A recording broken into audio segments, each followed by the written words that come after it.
to an episode of the Nerd Variety Podcast. We're very excited to be here today. It's finally summertime and it's getting warm outside, and I'm happy to be here. I'm Hannah, and I'm joined by my other hosts. We got Hayden. Hi, I'm Hayden. Yes. And Josh. Hey, it's Josh. It is I, Josh. Yes, just Josh. Very excited about today. We're going to be talking about The Witcher.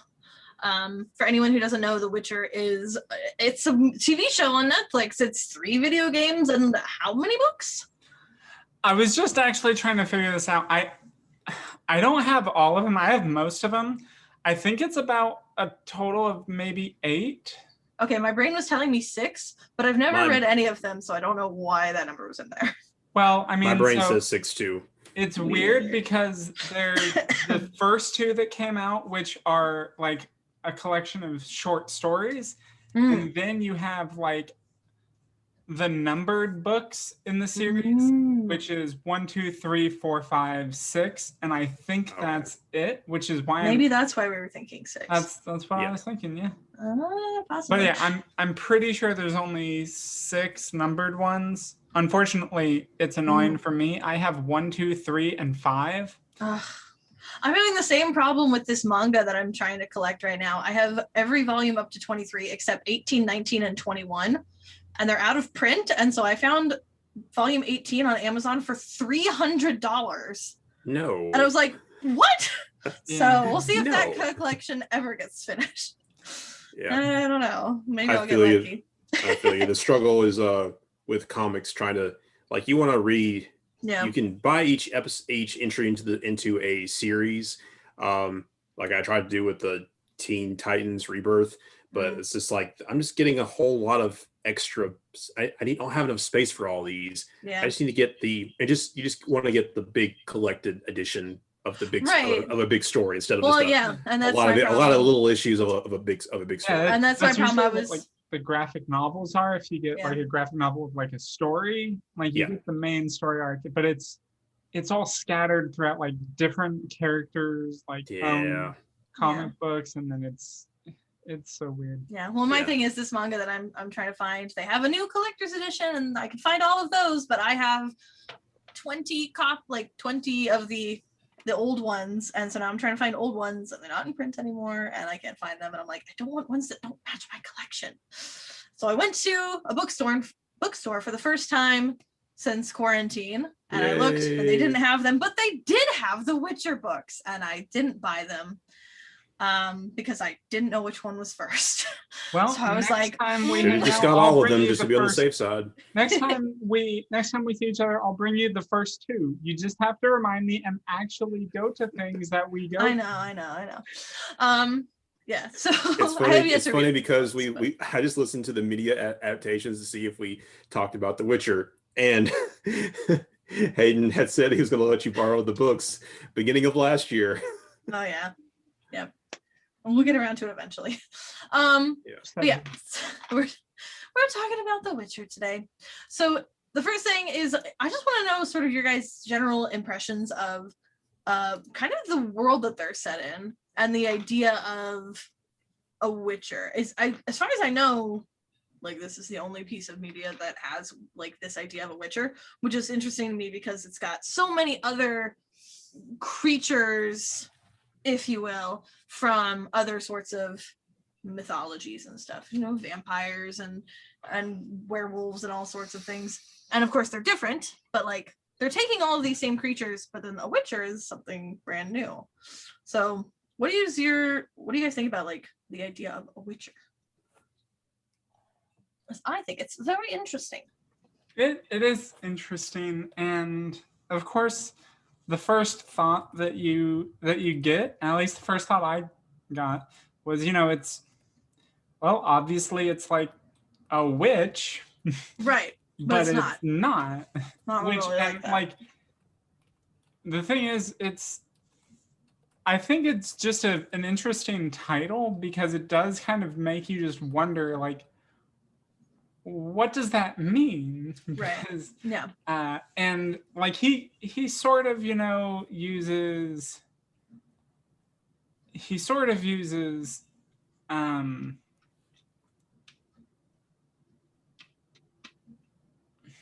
magic. That's what I was looking for. Sorry, I'm blanking on the word magic.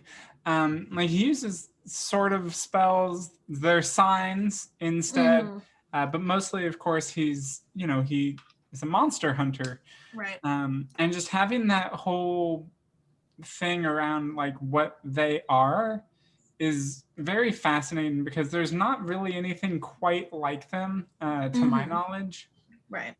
In other well, and I also think about how a witcher comes to be a witcher, which I can't remember if there's a name for that process, but like it's basically the idea that it's like a alchemical like surgery almost where they turn children into these witchers. It's like, oh, not like a very small percentage of them even survive, and the whole thing is fascinating to me. Josh, I can't remember exactly how much of that they go into in just the show. Do you remember? The way he describes it, it is a a process where there's he was one of several other boys that they attempt to witchify or witcherify. Sure. And it was very painful. They had especially having to fix their eyes to help them see in the dark and give them all these enhancements, kind of like you can kind of compare it to how they may make super soldiers in other sci-fi media. Sure. But it's a painful process, and not all of them survive. That's the vibe I got from the TV series. Yeah, and that's about my understanding as well. Actually, talking about it now, it sort of makes me think of Dragon Age Origins, like with the Wardens. Have you guys played Dragon Age? Nope. Oh. Nope. Dang. Well, yeah. So in that, you have the Wardens, or the Grey Wardens, and that's who you play as in the first game. And they have this ritual where it's a whole thing, but basically they have to kill these like monsters, and it's another thing where there's nothing exactly like them, so it's a whole complicated thing. But you kill them, you get vials of their blood, and there's a ritual where everybody being inducted has to drink the blood of these monsters, and not everyone survives. Like in the game at the beginning, there's you and like I think two others that are being inducted with you. One of them drinks it and he dies, and another sees it and gets scared and tries to back out, so they kill him. And then of course the player character is the only one that survives. But yeah, it made me think of that because it's one of those things. There's this, obviously, again, like this ritual that affects your being, and it's not really a natural thing. It's something to make them better fighters and better able to do the job that they're supposed to do, and it's very painful, and not a lot of people survive it. Yeah. Remind me, how did Yennefer become kind of who she is? And because like I'm trying to like, did she go through a similar process? I want to say that it's not the same, but like I've always found it to be very complicated. Yeah. I think in the show they explain it more than they have in the books. At least at the point that I'm at in the books. Honestly, I've gotten lazy and I haven't. I've made it through 2 full books, and I'm in the first numbered one still. Maybe about halfway through, or probably less. But yeah, I don't think they really fully explain it by this point. Though it is a thing, and you pick up throughout the games at least, and in some of the books, definitely some of the things that she has to go through, or that just the sorceresses in general have to go through. Of course, there's the whole thing where like I think they essentially stop aging, and then of course they can't have children, which is a big thing. Big thing. Yeah, and it does. Again, they definitely go through this in the show. That it's a major thing. It definitely like changes their appearance. Well, it changes their body, like their structure, right? So that's a cool thing. I distinctly remember in the show, not all of the girls who were like initiates or whatever became. Do they call them witches? Do they call them? I can't remember what they call them. It should be the sorceresses. Yeah, that's what I was thinking. Sorceresses. Yeah, so a lot of the girls who were sort of trying to become sorceresses, they were not allowed to. They all were summoned because they had some kind of magical ability, or they used magic in some way, shape, or form. But during the training process, a lot of them didn't make the cut, or they didn't have enough skill to use it, so they turned them into power battery. Yeah. So it's not like a side effect of going through the process that killed them. It's just people suck. Yeah. The organization sucks. Yeah. But it's still only a certain percentage of people make it through. So it's kind of similar. Yeah, like maybe 15%. Yeah. You don't die. Yeah. So, sorry. So, Josh, having only seen the show, is there a reason that you haven't been interested in the games or the books, or haven't gotten into them? Me being, I like, I play video games kind of, sporadically. Like I'll play for a while, then I'll jump on something else. I don't really have enough, the environment to play as much as I'd like to. So I guess I just kind of missed out on the Witcher games, versus other ones. As far as the books, I just kind of found out that they're based off books, and I've been kind of having tossing around my head every once in a while. I was like, I should read the books. Then I find something like I also have other books I'm trying to read and other things I'm trying to watch. So I'll get to them eventually. And you said you just finished the show, right? Like for the second time. Really second watch through, yeah. Are there any, having only seen the show, are there any like unanswered questions you have at this point about? I'm sure plenty. Kind of how things are going. Anything you can think of? I'm kind of throwing on the spot here. Some questions about the white flame. As I took it from the show, it was just this vague kind of religious concept that was motivating what's that, Nilfgaard, and just more and just more history of the realm is what I'm trying to figure. I'd like to see more in season 2, which I'll get to later. Wait, I'm sorry, is it the Order of the Flaming Rose? I don't remember. I don't remember they mentioned it. Yeah, I'm trying to remember as well.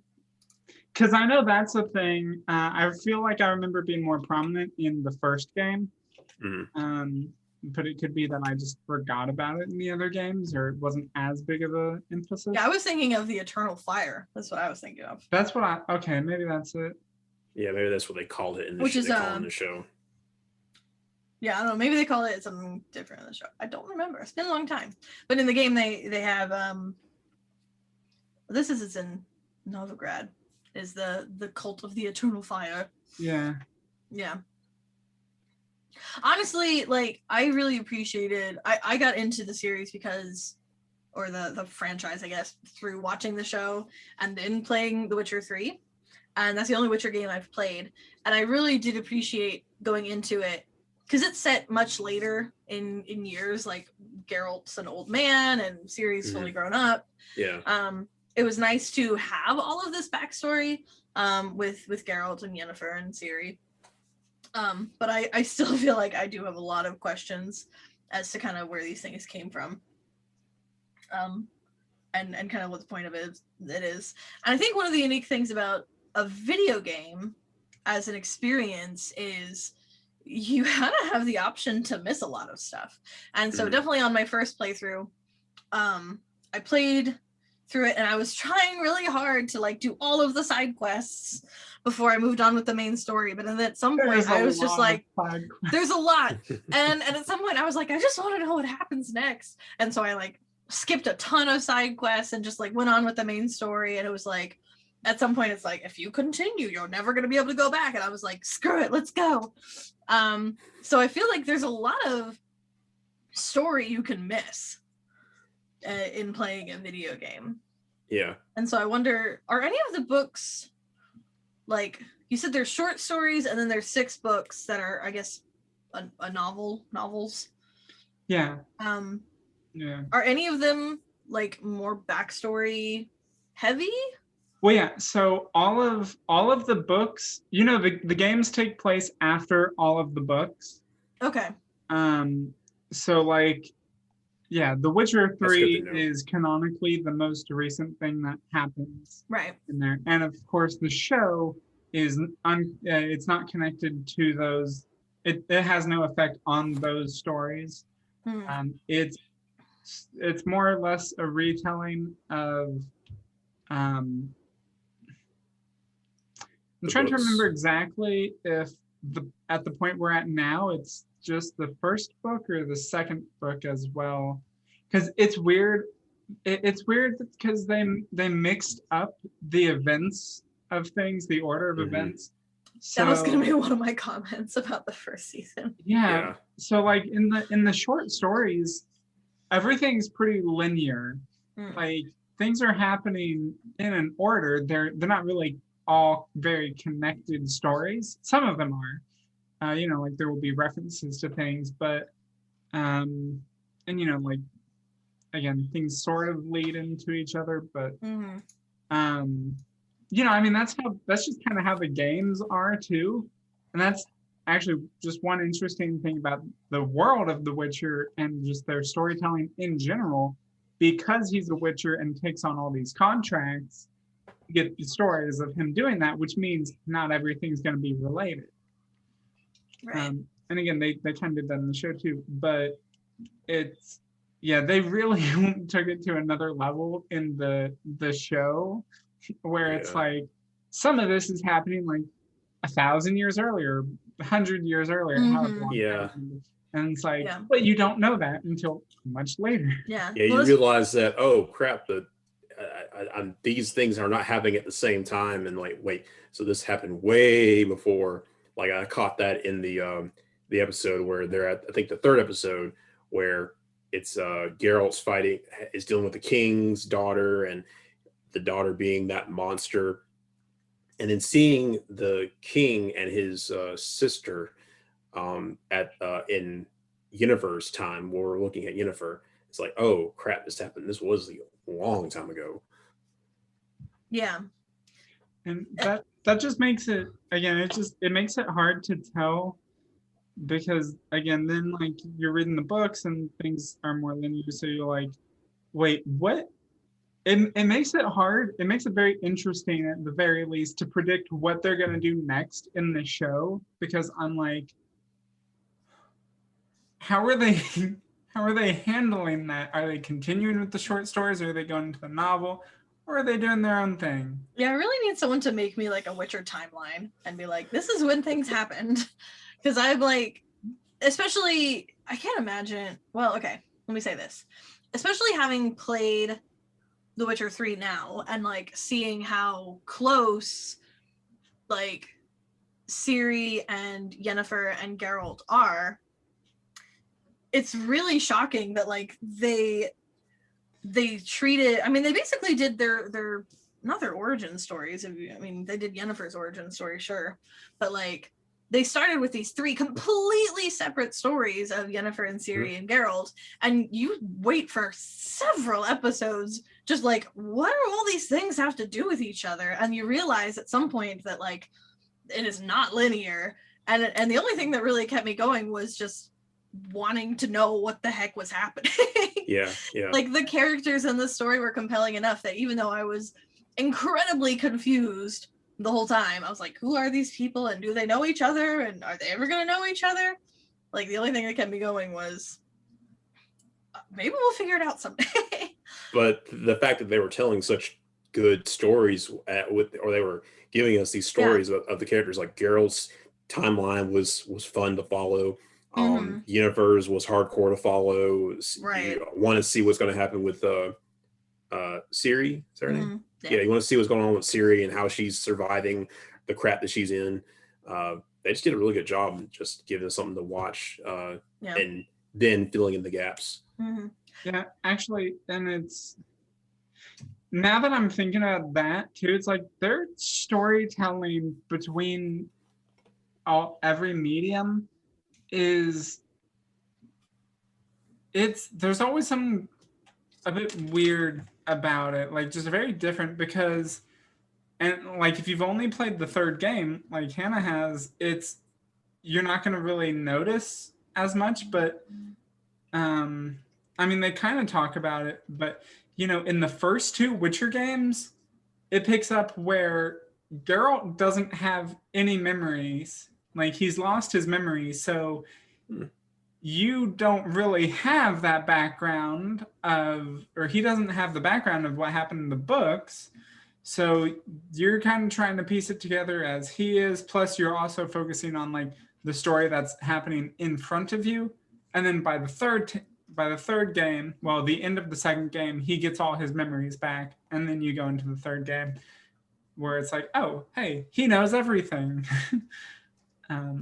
So that's another thing that just makes it kind of maybe not hard to follow, because if you do pick up with the games, it is, again, it does kind of guide you there too, but I don't know if what I'm saying makes sense to you. Well, it sounds like it's a good thing I watched the TV show before I played the third game.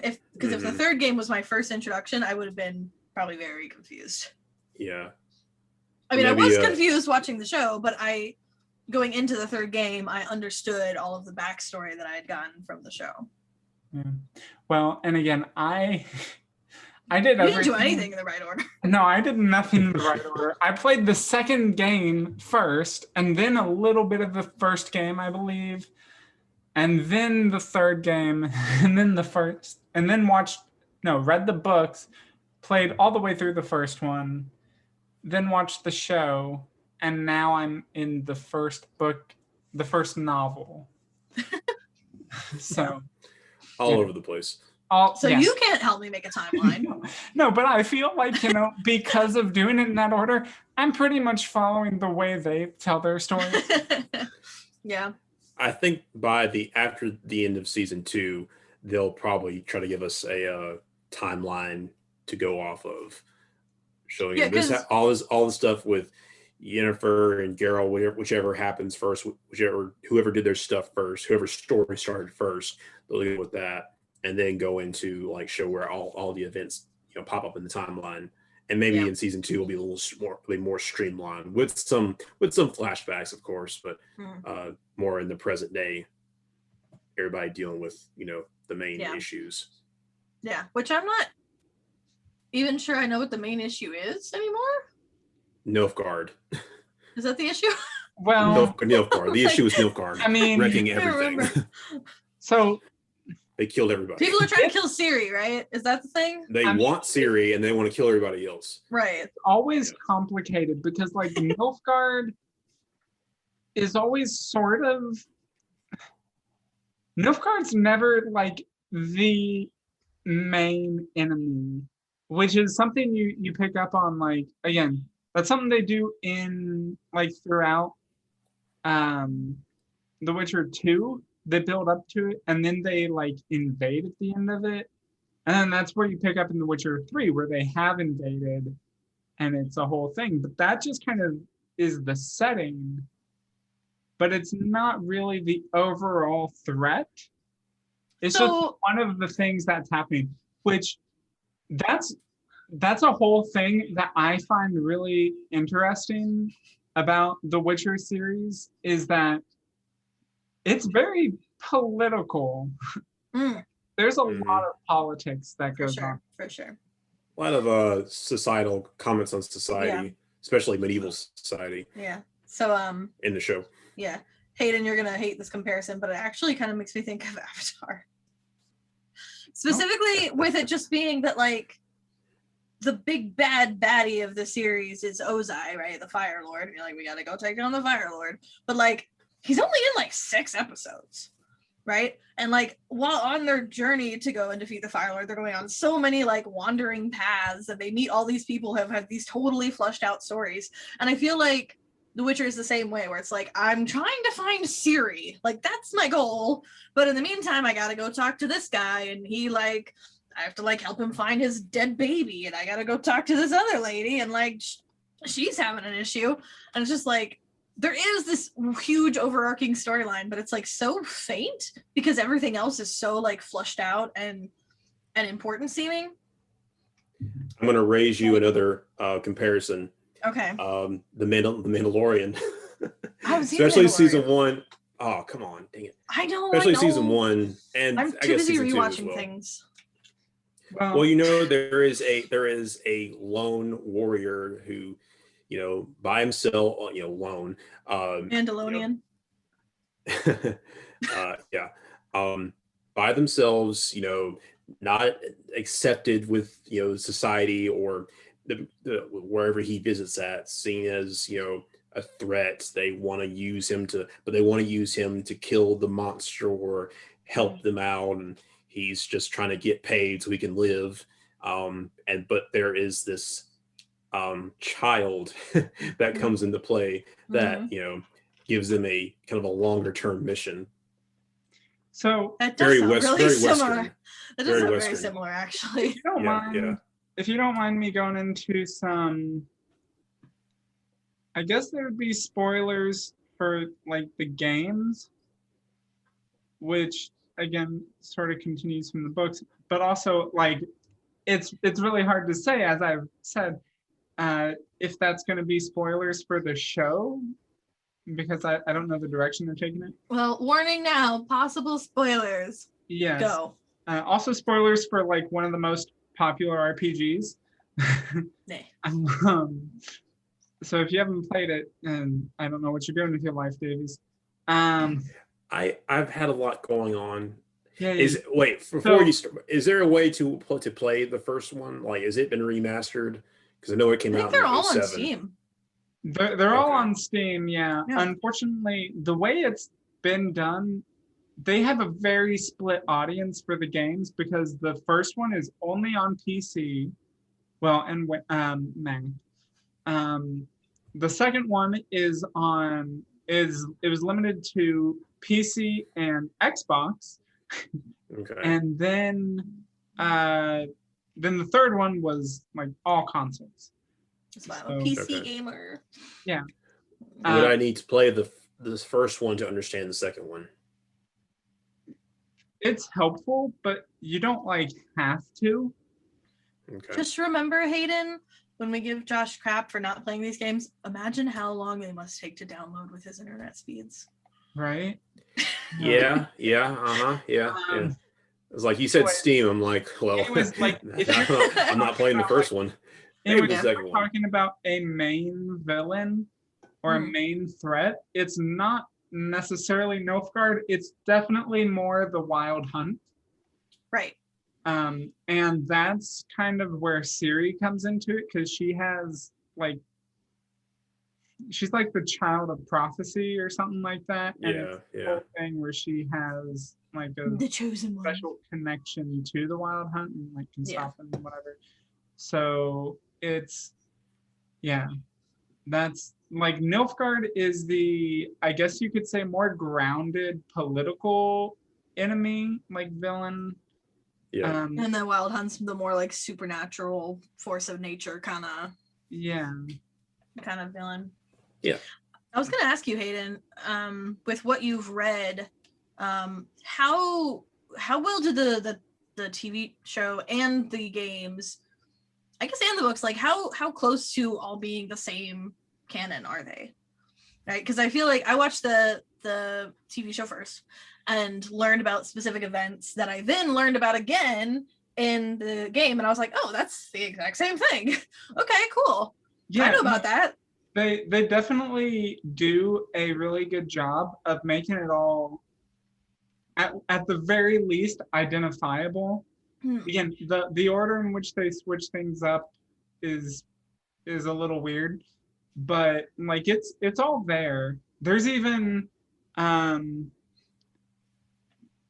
like sort of some stories that are retold more or less in the games. Like, so one example is in the first book, which is what is that one called? Last Wish. The Last Wish. Oh, that's what I was thinking of. Yeah. So, what? That's exactly what I was thinking of about the TV show and the game. Yeah. So like in one of the stories there, you get Ada, which I don't think Ada has come up in the show yet, as far as I recall. So I remember looking for it. But she's a Striga. And you can actually, if you just want to go look up the trailer for The Witcher 1, that's going to be the story that you'll see there, more or less, like very condensed and just a part of it. But it's like I think she's a princess or something, but she's like cursed to be this monster at certain times, and Geralt's hired to like save her or kill her. Either one, I can't remember exactly what. They go through a whole long discussion of the terms of the arrangement. Save her by killing her. Not exactly. It is more complicated, but it's one of those complicated Witcher things where it's like they say kill her because she's a monster, but he's like, well, I can actually just kind of reverse this curse because she's more a victim here, not necessarily a monster. So they show, like, there's that whole story in the book, and then in the game, they kind of like revisit it. It's just like afterwards. So you do it like, you essentially revisit that story, but it's, I don't know exactly how to say it. Like the same situation comes up again, basically. I think I get what you're saying, because I was thinking about the bit where Yennefer's trying to work with the Jinn to be able to have kids, right? Is basically what's going on. And they talk about that a bunch in the TV show. And then in The Witcher 3, if you kind of like take her romantic side quest path, I think you eventually go and like find that same Jinn and take it down or whatever. But like it's links back to that story. And I was like, oh, okay. Like I see that we're not doing the same story as was in the show, but we're sort of revisiting it and commenting on it and talking about what happened and what was going on there and all that stuff. Yeah, and I think that's a really interesting way that they kind of try to let you in on these stories that you're likely not to have experienced or known about before. And just by saying like, hey, so this already happened, so we're not gonna like just go back in time and do it, but we're gonna let you in on it while progressing the story. So in our final minutes here, I want to talk about what we are hoping for or thinking we're gonna see in season 2 of the TV show, because it's coming out soon-ish. Later half of this year, like the last between October and December of this year. Yeah, it's one of those things that was on hold because of quarantine, and now they're like, it's coming soon, and we're like, all right, what is that? I think even before like after season 1 dropped, they were saying that it's going to be over a year before the new season comes out. Do we know if Henry Cavill, I don't know, is he coming back? Yeah. He's already okay.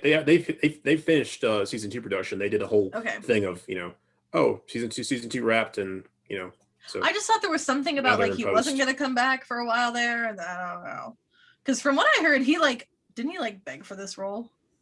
I don't know. I thought he was like, please. That's what I heard, and I really appreciated him as Geralt, after getting to know the character. It's always weird though, because especially coming from the games, I'm like, I want him to look and sound exactly like that. Yeah, I really appreciate it. It was funny at first being like, like, what is this actor doing? Like, this character he's playing is so boring and like doesn't have any emotion. And I was like, oh, wait a second, that's Henry Cavill, and he's supposed to be doing that, and got it. And then I was like, okay, actually, he's doing a great job. I get it now. I understand, because you start to understand what a Witcher is. Yeah, this role works for him very well. Yeah, well, and the sort of the fact that you kind of initially see Geralt as like this unfeeling person, and then he lets his personality shine in really subtle ways. And I love how like sassy he is sometimes. I don't remember how much they play on that in the TV show, but in the games, it's everywhere, and I live for it. Yeah. It's wonderful, and it is one of those things that they also point out, other characters point out constantly about him. It's like, yeah, he keeps going on about like, I'm not emotional, I have no emotions. It's like, yeah, you do. You're surprisingly emotional for someone who's not supposed to have emotions. Yeah. Anyway, season 2. Yeah, I'm looking forward to the dynamic between Ciri, Geralt, and Yennefer. See how they all play off each other. Agreed. More explanation about Nilfgaard and what all they're after, what their big goal is, and of course more lore and more Yennefer. Just more Yennefer. More Yennefer, yeah, more Yennefer. Yeah. I want more Triss. But just because I love Triss so much in the games. I want more Geralt, so there. We all have specific things we want to see. We all have very specific things we want to see. Yep. But I was gonna say I am just very interested to see, as I've mentioned, where they go with the story exactly. If they kind of skip over like the second book, or if they skip over a lot of those stories to just move on to a more consistent story, or if they continue to kind of tell these like separate but loosely connected stories. I'm definitely. Go ahead, Hannah. Go ahead. I was gonna say I'm definitely gonna have to rewatch season 1 before we get into season 2, because like, especially having played the game, I'm like still confused as to the timeline. But I'm curious to see kind of where they go, and if sort of all of the timelines converge, or whether they are kind of still doing their own things, or how that all works together. Because it seems like even in the game, they kind of come in and out of each other's lives a lot. Yeah. So curious to see how that plays out. Looking forward to see how they, how many seasons they can do, and how much of the series they can adapt into the show. Because I think it has potential to be a, go for a while, and give us a lot of epicness to follow. At the end of the day, though, if they have been staying true to the books and to the canon, which it seems like they're doing a pretty good job of, I just want more of that. Like, let's not veer off from what was designed. It already is a fantastic universe with amazing characters. Like, let's just stay true to what we already have and take very minor creative liberties, please. Yes, sir. That's where I'm at. But that's it for today. What are we talking about next time?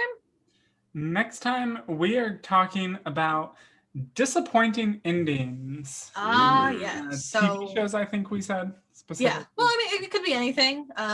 We mentioned movies too. Yeah. So really, when I say that I hope that The Witcher keeps doing what it's doing, I hope it doesn't go the way of Game of Thrones. But that's a conversation for next week. Yeah, let's end it. Next week. So look forward to that. And until then, nerd out. Nerd out. Nerd out.